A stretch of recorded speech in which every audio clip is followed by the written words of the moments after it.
E eu enumerei aqui 9 características que ocorrem em um ou outro desses eventos, né? Alguns têm todas, outras não têm, tem uma parte, mas dá para ver o padrão se repetindo.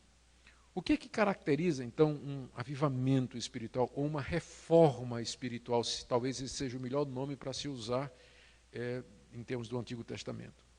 Primeiro, que eles ocorreram em tempos de escuridão moral. Porque quando tudo vai bem, não precisa de um avivamento. O nome avivamento já está dizendo, é da vida. Se um avivamento é preciso, é porque a coisa está morta. Só quem precisa de avivamento é que está morto, ou em coma, não é? Ou meio zumbi, assim, meio termo, precisa de um avivamento. Então, todos eles, vocês percebem, acontecer em momento de crise para a nação de Israel, para o povo de Deus, ameaçados por inimigos, a religião de Deus estava esquecida, o povo tinha voltado as costas para Deus, estava mergulhado na idolatria, era um período de grande sofrimento. Então, em todos os casos, o contexto era o mesmo. A igreja tinha chegado no fundo do poço, né? A coisa estava ruim, tinha chegado no fundo do poço. Outra característica comum é que cada um deles começa no coração de um servo de Deus. Jacó, Ezequias, Asa, Josafá, Josias, Otiniel, todos esses que nós mencionamos aqui, outros que poderiam ser mencionados.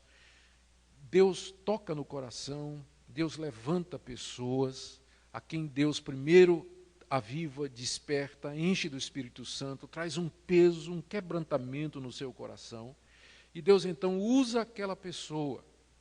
Então sempre começa no coração de alguém. Deus começa a trabalhar no coração de alguém.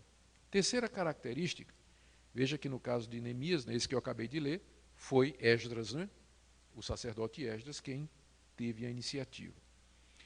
Terceiro, cada avivamento se fundamenta sobre a palavra de Deus. E em boa parte dos casos, em boa parte dos casos, eles eram resultado da obediência à palavra de Deus.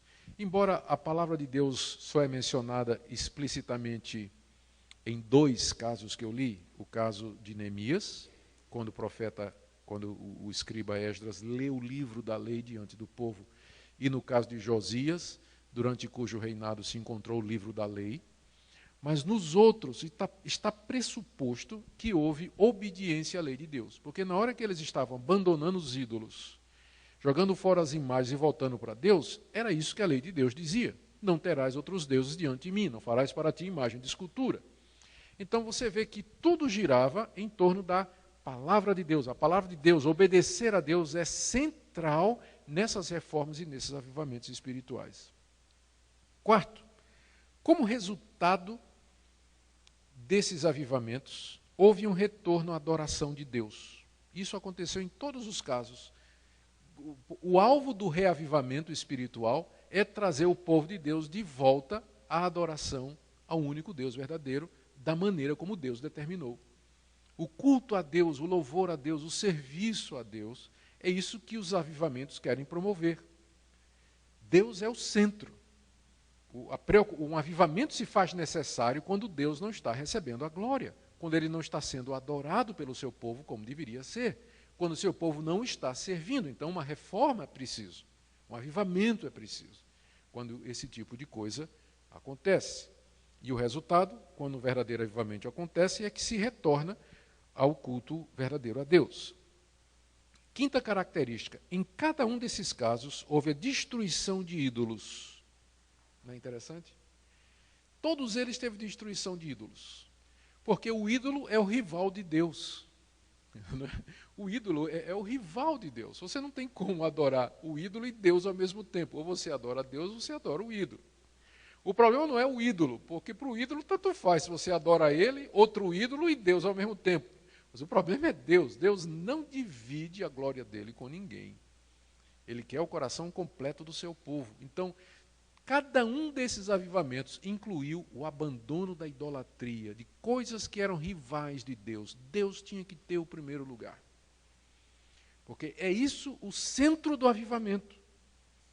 a vida, mudança de vida, centralidade de Deus, reforma espiritual, lançar fora tudo aquilo que ameaça a primazia de Cristo no nosso coração.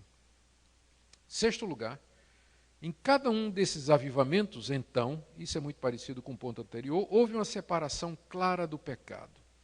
Você nota que em vários deles houve oração explícita, né, de pecado. No caso de Samuel, o povo clamou a Deus, confessou o pecado, derramou água, jejuou, lembra disso? No caso dos filisteus, foi um dos primeiros que eu mencionei.